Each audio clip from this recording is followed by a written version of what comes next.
6.3 question 9 में आपको दो ट्राइंगल गिवन है A B C and A M B. इसमें बोला है कि बी 90 है और एम 90 है, तो गिवन में राइट किया है angle M angle B equal 90 degree है। और प्रूव करने के लिए करा है कि triangle A B C similar है ट्राइंगल ए एम बी के। ए बी सी ये जो ट्राइंगल है हमारा ये सिमिलर है किसके, ए एम बी के। ये हमको प्रूव करना है। तो मैंने राइट किया सॉल्व में एक triangle A B C and triangle A M B. Triangle में क्या क्या इक्वल है, एंगल ए इक्वल है एंगल ए की, क्योंकि क्या है कॉमन एंगल है। आपके एबीसी में भी ए आ रहा है, उसके अलावा एएमबी में भी ए आ रहा है, दोनों में ए आ रहा है, इसलिए क्या हो जाएगा कॉमन एंगल हो जाएगा ये। उसके अलावा मैंने राइट किया बी इक्वल है एम के, क्योंकि 90 डिग्री है गिवन हमको।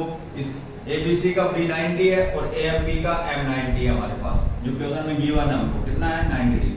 जब कोई भी दो ट्राइंगलों में अगर दो एंगल इक्वल हो जाते हैं तो रूल बन जाता है ए ए, तो by rule A A triangle ABC similar हो जाएगा एएमबी से। ओके, अब दोनों सिमिलर कर दिया। हमको प्रूव क्या करना था कि इनकी जो ये प्रूव करना था फर्स्ट में। तो सेकंड और क्वेश्चन पूछा था जिसमें कहा था C upon B A equal B C upon M B, ये प्रूव कीजिए। तो ये दोनों ट्राइंगल जो सिमिलर किए हैं ये चारों साइडें इन्हीं ट्राइंगलों की है। ये सी ए और बी सी देखो कौन से ट्राइंगल की है, सी ए और बी सी, ये ए बी सी की हो गई।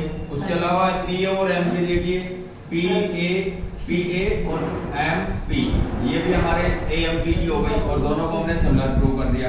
तो सिमिलर ट्राइंगलों की कोरेस्पोंडिंग साइड से क्या होती है, प्रोपोर्शनल होती है, सेम रेशियो में होती है। तो इनका रीजन क्या पड़ा, corresponding sides are proportional of similar triangle. Similar ट्राइंगलों की कोरेस्पोंडिंग साइड्स क्या होती है, प्रोपोर्शनल होती है, तो यहाँ पे प्रोपोर्शनल हो रही है।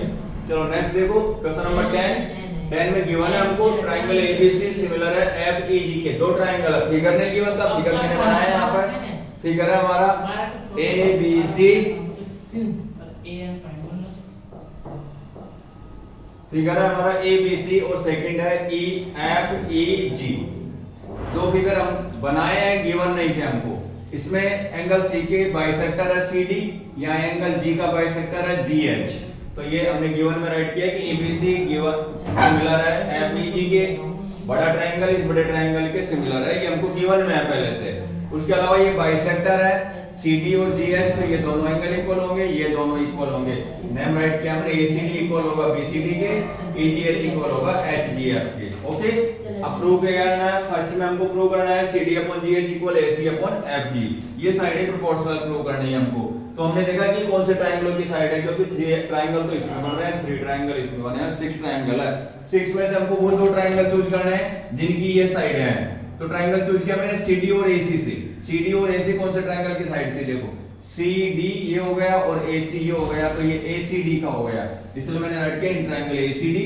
दूसरा जीएच और एफजी कौन से ट्रायंगल की साइड थी, जीएच और एफजी, ये हमारे इस ट्रायंगल की साइड थी, तो मैंने यहाँ राइट किया एफजीएच, छोटा ट्रायंगल ये और ये छोटा ट्रायंगल, दोनों का नाम राइट किया है एसीडी और एफजीएच। इन दोनों को सिमिलर प्रूव करने के लिए ट्राई किया है। तो यहाँ पे इन दोनों में क्या क्या इक्वल किया, एंगल एसीडी इक्वल एचजीएफ। एसीडी का बना बेटा एसीडी ये हाफ एंगल और एचजीएफ ये हाफ एंगल, ये दोनों इक्वल होंगे, इक्वल राइट किया। रीजन लिखा क्यों, क्योंकि एंगल सी इक्वल है एंगल जी के। एंगल सी किसके इक्वल है, एंगल जी के। क्यों इक्वल है बेटा, complete angle C complete angle G के, क्योंकि ये दोनों बड़े ट्रायंगल का एंगल बन गया और बड़े ट्रायंगल दोनों क्या है, सिमिलर है हमारे पास पहले से ही। और ये CD और GH क्या है, इसके बाइसेक्टर है, तो ये टोटल C अगर टोटल G के इक्वल है तो इनका दोनों का हाफ भी क्या होगा, इक्वल होगा। सेकंड एक एंगल इक्वल हो गया, सेकंड है A इक्वल होगा F के। एंगल AO किसके इक्वल होगा, F के, क्योंकि कोरेस्पोंडिंग एंगल हो गए नेम के अकॉर्डिंग। C किसके कोरेस्पोंडिंग, A किसके कोरेस्पोंडिंग होगा, F के, तो A F के इक्वल हो गया, क्योंकि दोनों ट्रायंगल बड़े वाले हैं जो सिमिलर है पहले से गिवन है। तो क्या हो गया, by rule A A triangle ACD similar हो गया एफजी एच के। और दोनों ट्रायंगलों को जब हमने कोरेस्पोंडिंग साइड्स का रेशियो बनाया तो रेशियो बन गया CD upon GH equal AC upon FG, जो हमको प्रूव करना था आ गया। रीजन लिखा उसका corresponding sides of a similar triangle are proportional. Okay, second है इसका डीसीबी एंड एचजीई से। तो डीसीबी और एचजी में देखिए एंगल बी इक्वल होगा एंगल ई के, क्योंकि एबीसी बड़ा दोनों बड़े ट्रायंगल सिमिलर है, इसलिए दोनों बड़े एंगल बी इक्वल होगा किसके, ई के। वैसे ही बीसीडी इक्वल होगा ईजीएच के, क्योंकि टोटल सी इक्वल है टोटल जी के, तो ये एंगल इसके इक्वल हो जाएगा। राइट किया है मैंने यहाँ पे, बीसीडी इक्वल है एजीएफ के, तो by rule A DCB similar हो गया एच जी ई के। थर्ड जो क्वेश्चन है इसका वो इसी से रिलेटेड है। आप थर्ड क्वेश्चन में यहाँ से वो इन्हीं दोनों ट्रायंगलों को सिमिलर प्रूव करने के लिए कह रहा है थर्ड में, तो यहाँ मैंने दोनों को सिमिलर प्रूव किया है। आप वापस से इसी को राइट कर सकते हो यहाँ तक थर्ड क्वेश्चन के अंदर। ये इसका थर्ड है, इन्हीं दोनों ट्रायंगलों का नेम चेंज किया डीसीए और एचजीएफ राइट करके बोला है सिमिलर प्रूव करो, तो ये इसी रूल से सिमिलर प्रूव हो जाएगा। ओके।